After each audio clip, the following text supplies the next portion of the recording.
I'd like a job. And they said, oh, that's good. What would you like to do? Oh, do you have anything? Well, how would you like to be the ambassador to Japan?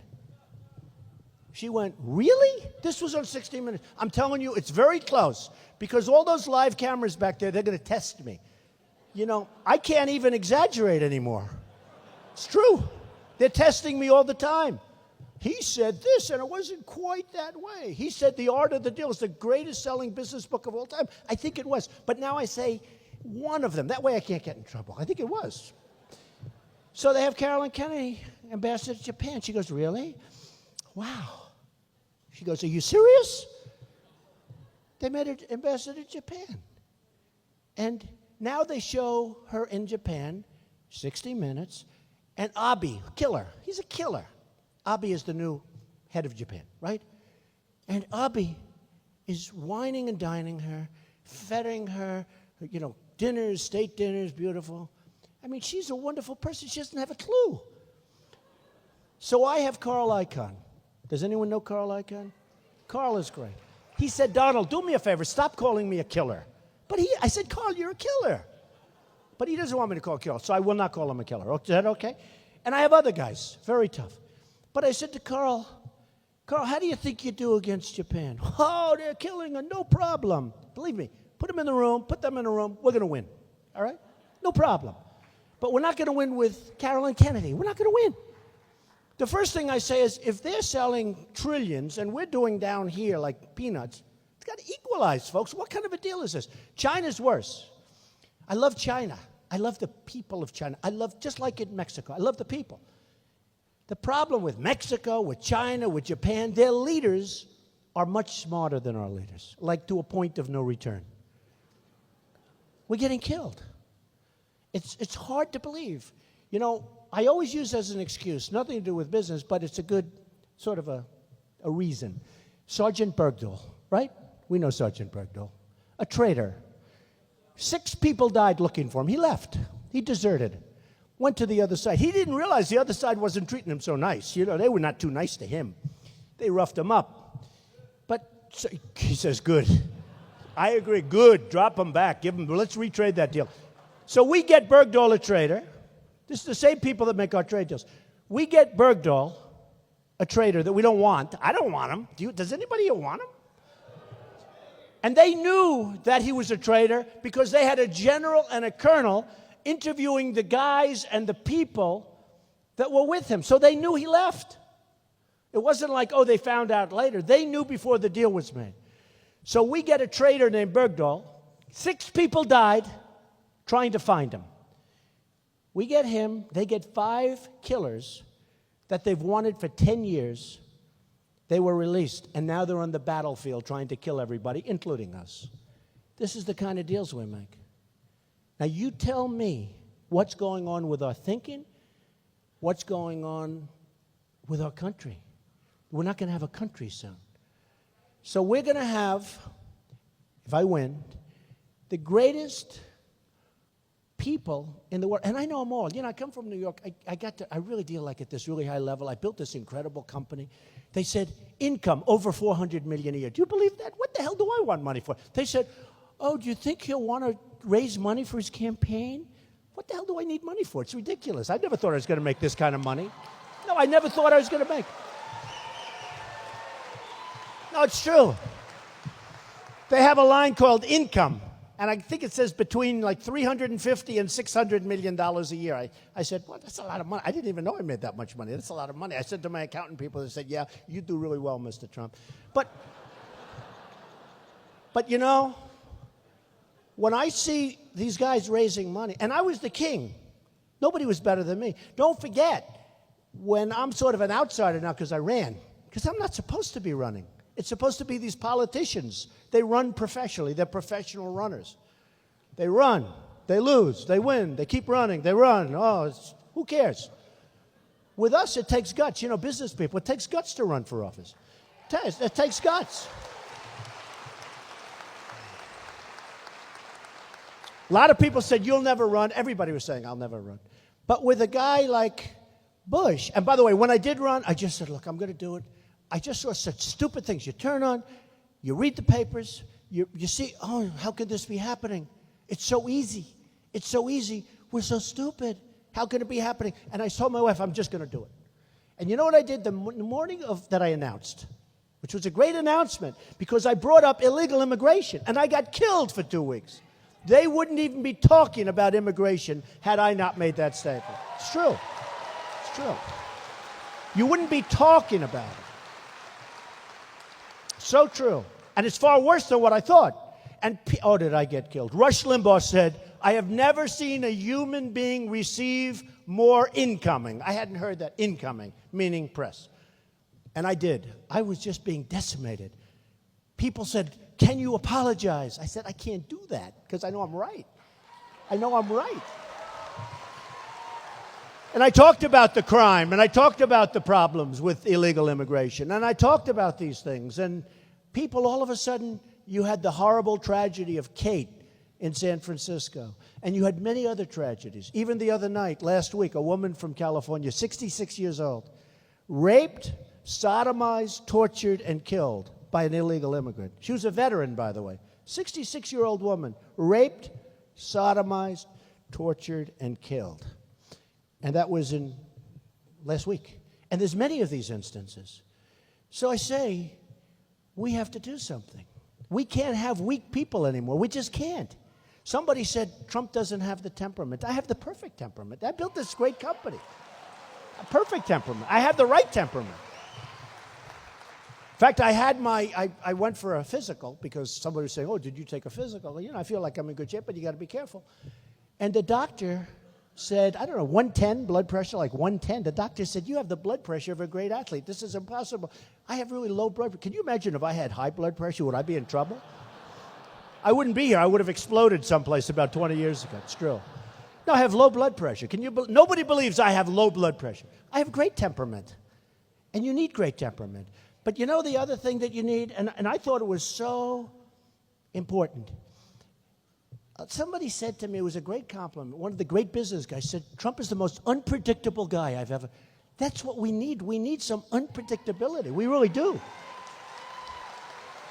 And this business guy, who's a tough cookie, he said it as a compliment. He said, he's so unpredictable, we never know which way to go. We need unpredictability. We're so predictable. We're like bad checker players, and we're playing against Putin, who I would get along with great. I would get along with Putin.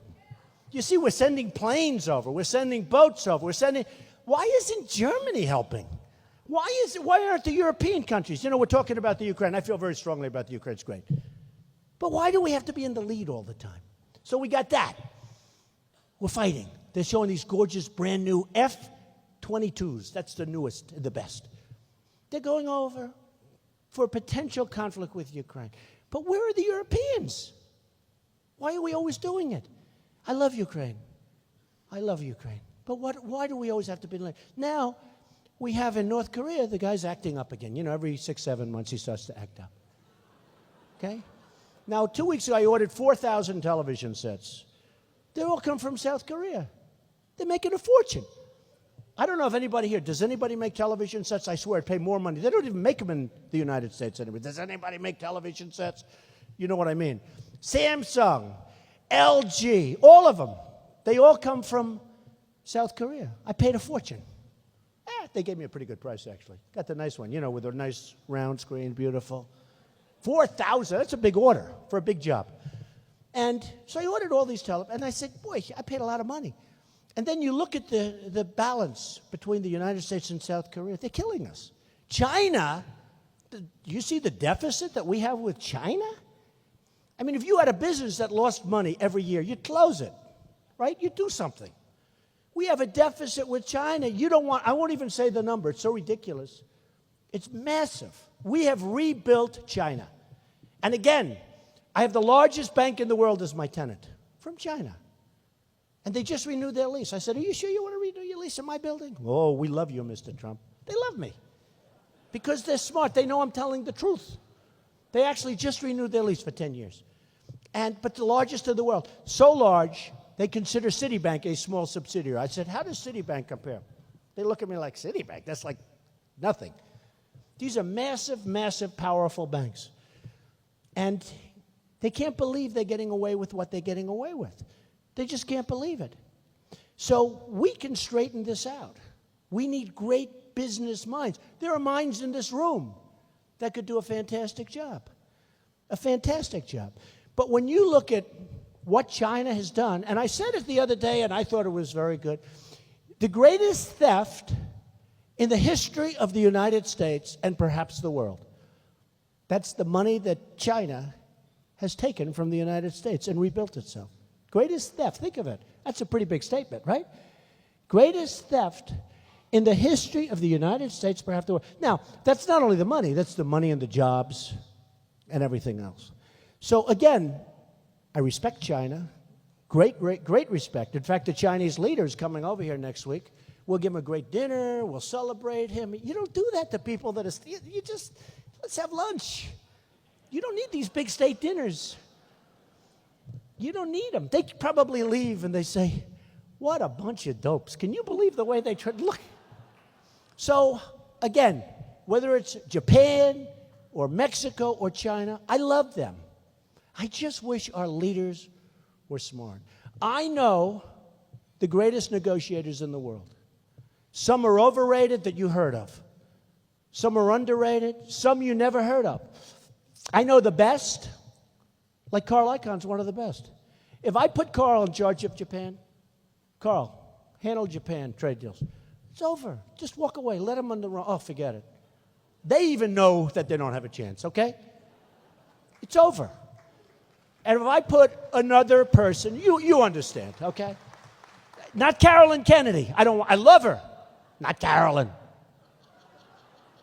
I said at one of the groups, I said, you know, the people I'm talking about are not nice people.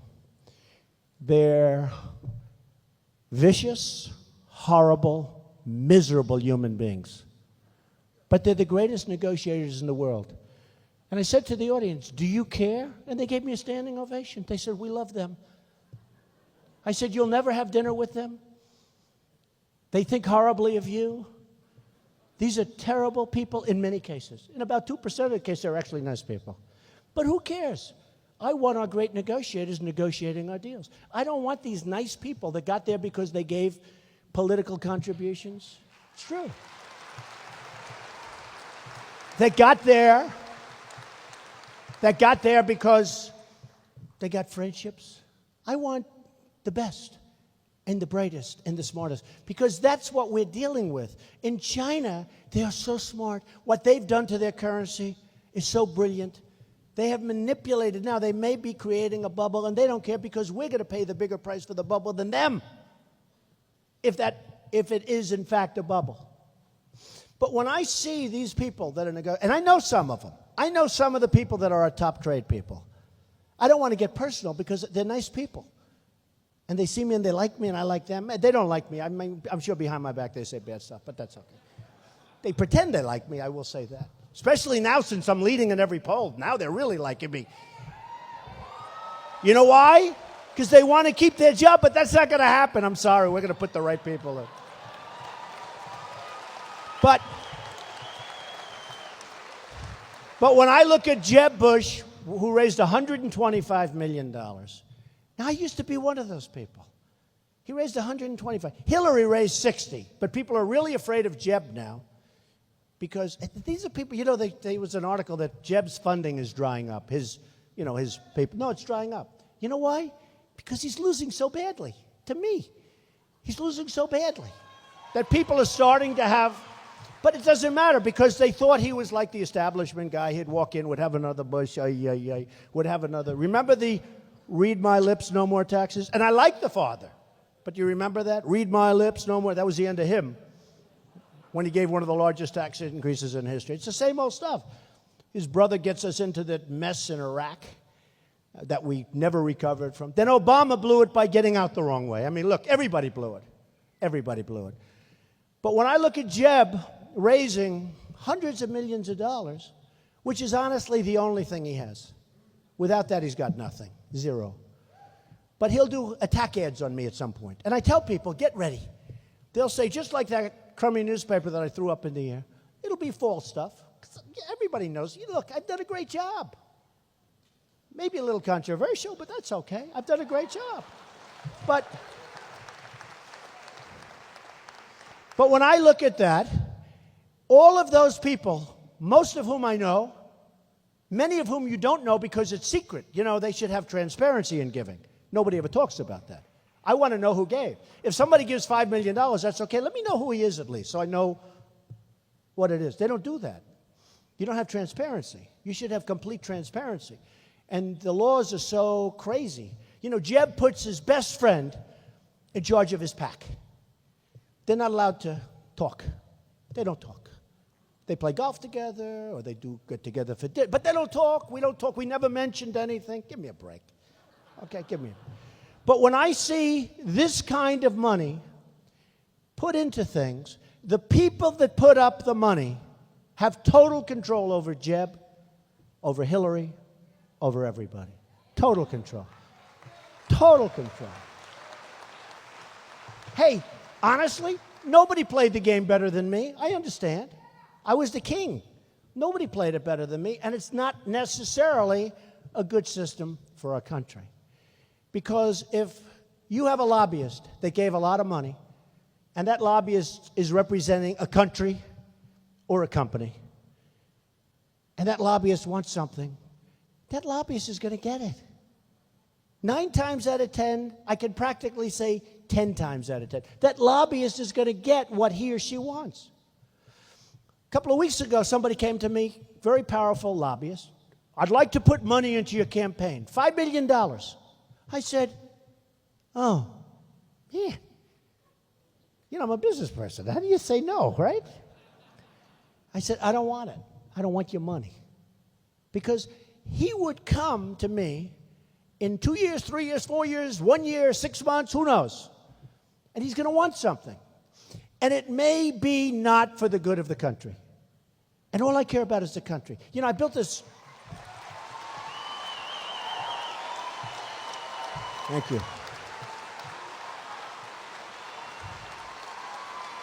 Thank you. Thank you.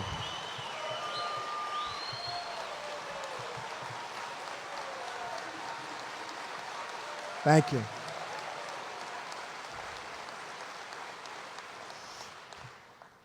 You know, I was criticized the other day. They gave me like these great marks for speaking. They said his speech was incredible. But the one flaw is that he speaks through his applause. In other words, when people get up, that's why I waited a little while. I'm trying to. But, no, it's true. But they say his one flaw, his speaking, but they like the way I use my hands. Can you believe it? I didn't know. No, it's true. They say, oh, he uses his hands so well. I say, really? Okay. But the one flaw, they said, is he speaks through his applause. And then I realized I have to, because I don't have the patience to wait. Does that make sense? I have so much to say. I'm thinking about so many things. And I have so much to say, I don't really have the patience. So excuse me if I speak through the applause. The hell with it. I don't want to change. But, you know, so when I see the money that was, and I'm not just talking about Jeb, I'm talking so many others. You know, most of the people, they have money raised. And those people that gave them the money have total control over that particular politician.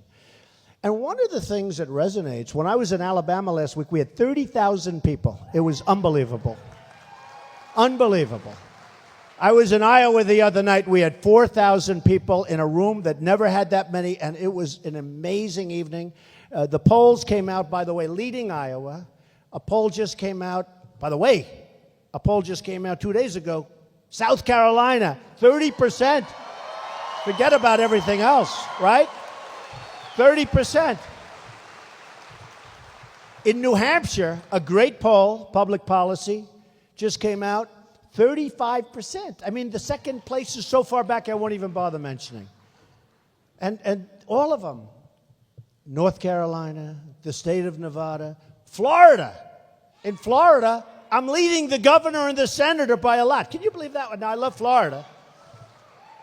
But people said, this can't be right. This must be a mistake. And then another one, I'm leading by a lot. I'm way up, and they're here and here, which doesn't say much for them. Because how do you lose? If you're the governor or the senator and you're losing, that's not a good sign, right? Florida. But we're leading everything. And then today, Quinnipiac just came out. You saw it, 28%. More than double, much more than double, second place, which I think was at 12%. That's pretty good. But the reason is we have a message, and the message is, and essentially, we're not going to take it anymore. We're just not going to take it anymore.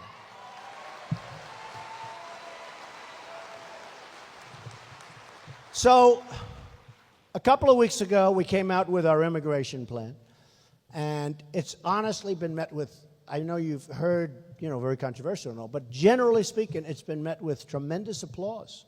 People are tired of what's happening, and part of the plan is a wall. And I was criticized, you can't build a wall. How can you? You're right.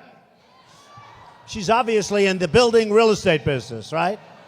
Stand up. Are you in the real estate business?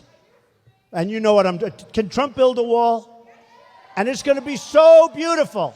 Because someday when I'm no longer around, they'll call it the Trump wall. It's got to be the greatest wall. Got to be the greatest. Thank you. Thank you, darling. So, I heard so much about you can't build a wall. So here's the story. The wall that they have now is like this. Did you ever see it where they're doing they buy a ladder at Home Depot, they're over the wall. This is not the kind of wall. Not that kind. I'm probably talking about 50 or 60-foot precast panels. Bing, bing, bing. People aren't getting over my wall. And they're not going under it. Then they say, oh, they'll go under. Well, you can't, because with X-ray equipment, you can't go under it. You see it right away. All right? But people don't go over my wall. You can go solid. You ever see plank that's laid like for highways where they cross highways? It's concrete plank. It's precast. I'm so good at this. That's actually the thing I'm best at. Hey, isn't that good to have a president that's really good at construction when we have to build our country, rebuild it, our infrastructure? We have our highways are crumbling, our bridges are crumbling, our airports are third world. I went to Dubai. They have an airport, the most beautiful thing I've ever seen. Most beautiful. I went to Qatar. They have an airport, most beautiful I've ever seen. In fact, one of the top people in Qatar was showing me the airport. Oh, Mr. Trump, and then we have this, then we have that. And I'm going I'm thinking about LaGuardia. Oh, yeah. They have terrazzo floors, no marble. They have terrazzo floors. And when it breaks, it's 40 years old. When it breaks, they use asphalt, black asphalt on a white floor. Fill it up with asphalt. And this is in the terminal. So, I'm used to that. So this guy's showing me, a wonderful guy, showing me the airport in Qatar, which they say Qatar. I've always said Qatar, so what the hell. I don't care if I mispronounce it, doesn't matter. I've always said Qatar. So we're in Qatar, and he's showing me this gorgeous airport, most beautiful thing I've ever seen. I said, this is the most beautiful airport I've ever seen. He goes, no, Mr. Trump, no. This is just temporary. The new airport is being, and I look at the crane, there's 70 cranes on the other side, 2 miles away. I say, what is that? That's our new terminal, Mr. Trump. This gets knocked down after that's complete. They knocked it down. And it was beautiful. And this is what we have. We have third world. Go to LAX, LaGuardia, Kennedy, Newark, any of them. We're like third world. And they're building things in Japan and in China. You've never seen anything like that. Parts of the Middle East that haven't blown up yet, by the way. Those parts that haven't blown up. So we have a chance to be truly great again. Truly great again. Truly great. I don't mean a little bit. Truly great again. We have a chance to be as good as ever, if not better, believe it or not. We have to take care of our people. We have to build up our military stronger than ever before so we don't have to use it. I don't want to use it. Don't forget, I am the only candidate, and I'm the most militaristic person you're ever going to, worse than anybody in this room. But you got to use it right, or don't use it at all. Don't use it at all if we can. There's no fear factor. How about we send 2,300 Humvees, armor-plated, beautiful, the best in the world, to our allies in the Middle East, right? You heard about this one. I don't mean 23, I don't mean 2. I mean 2,300. The most expensive. They were being blown up, and our boys and ladies are losing their legs and their arms because they didn't have the armor and all of that, right? Terrible. Now we make them incredibly. They can take tremendous damage, and you'll be okay. And we send 2,300 to our allies. One big group. One shot's fired. Everybody gets out. They run away. Our enemy now owns all of them, has all of them. 2,300. Think of how many that. I said, how do you get them over there? Because when they said that, 2,000, I thought they were like, you got to be kidding. And I actually thought, you mean 23. No, 2,300 Humvees, the best in the world. And we don't have them. We have the ones that are without the armor because ours are old. These are the best. Our enemy has them. Our enemies have lots of our weapons. Because when we give them to the Allies, as soon as 3.5 bullets go off, they run away. And they drop everything. And they take their uniforms off and they do it. No, I'm just here. I love you very much. Okay? Because we're stupid. Because we're stupid. And that stuff isn't going to happen anymore. Not going to happen anymore. You know, everybody said, CNN actually did a poll.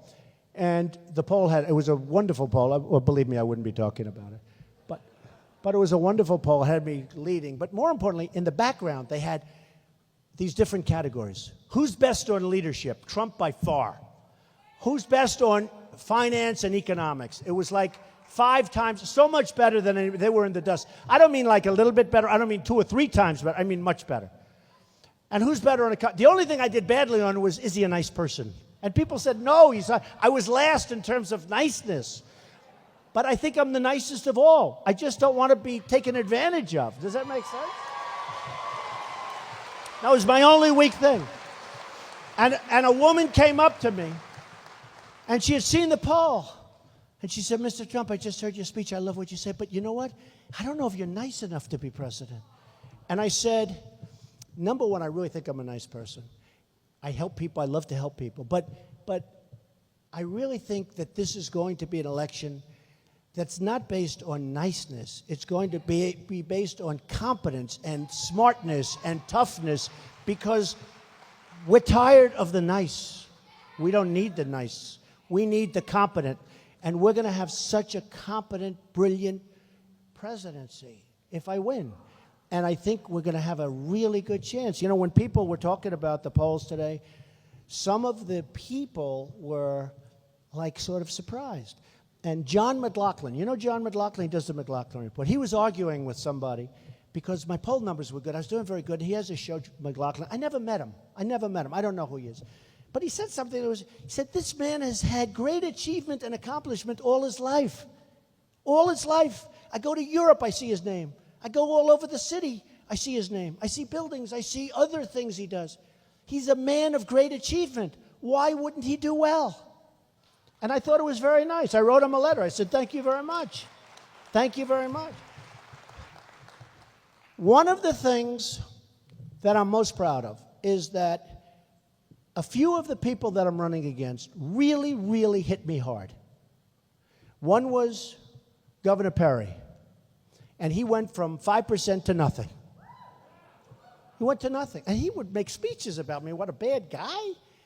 I mean, he used horrible terms. He used the word cancer. He used horrible terms. I said, I'm not a bad person. But he was trying. You know, he was down pretty low, and he wanted to get up, and I understand. But he went down. Another one was Senator Lindsey Graham. Has anyone ever heard of Lindsey Graham? This guy. I mean, he's out of control. I mean, he's real. So a poll came out the other day. He was at 0. 0. Even Pataki was higher. Pataki was at 0 with an arrow up. That means he got 1. But Lindsey Graham actually had 0. And the other day, when the poll came out where I had 30, he had 4. And I wrote him a note. I said, thank you and congratulations on 4, even though it is his home state. You know, this was in his home state. I'm not talking about national. Nationally, he still got 0. But in his home state, he had 4, the one that came out 2 days ago. And I had a lot. I had 30. So I congratulated him on getting 4 and on the fact that I was only up on him by 26 points. That's a lot, right? But no, the level of viciousness from him, and I don't understand it because he called me 3, 4 years ago. He wanted my help. He wanted money. He wanted everything. Oh, he'd be so easy. If I wanted to, if I cared, he'd be so easy. He'd be so easy. You're right. So I am telling you that there is a sense of spirit that I'm seeing in this country that's unbelievable. The people that I've met are incredible, whether it's New Hampshire or Iowa or South Carolina or California or New York, and people that one of the beautiful things on this poll, and they're shocked, they said he does great with the Tea Party. A lot of people, I love the Tea Party. I love the Tea Party. These are great people. They're great people. But he does great with the Tea Party, but he also does great with the moderates and the young and the old and the rich and the poor. He does great with everything. I even did great with the Democrats. Can you believe it? I did great with the Democrats. Because I have an expression that's so important, and we've used it over and over again, and I actually went out and copyrighted it because people were using it that I'm running against. A couple of the people saw me make a speech. I got this huge standing ovation after I used this term, right? And I said, you know what? I have great lawyers. And I had this guy going, I got it copyrighted. Can you believe it? And the term is Make America Great Again. I got it copyrighted. Because they saw the response, and how simple is it? And it just shows about a politician. They can't even come up with their own terms. They have to copy you, right? There are other good terms I could come up with. But I just don't think it says, anything says it better than that. You know, I use an expression, the American dream. You know the American dream, right? The American dream is dead, but I'm going to make it bigger and better and stronger than ever before. I am going to do that. The American dream is in very, very big trouble, but I am going to make it bigger and better and stronger than ever before. And our military is going to be great. And the Iran deal, these people, we are going to make this company, we are going to make this, what? We are going to make this country so strong and so powerful and so wonderful, and you're going to be so proud of it. And you know, like the people that fought me, they seem to be gone. Well, when countries fight us, without fighting, we're going to beat them. We're going to beat them at trade. We're going to have the best military. We're going to have the best of everything. We are going to be so proud. If I am president, you're going to be so proud of our country. You will be the happiest people. And I just want to thank the people of South Carolina have been incredible to me. From day one, from the first time I came here, they saw what was happening. And we are going to indeed make America great again, maybe better than ever before. And I just want to thank you all very much. This is a great honor, and thank you all very much. We're going to have a lot of fun doing it, too. Thank you very much. Thank you. Thank you.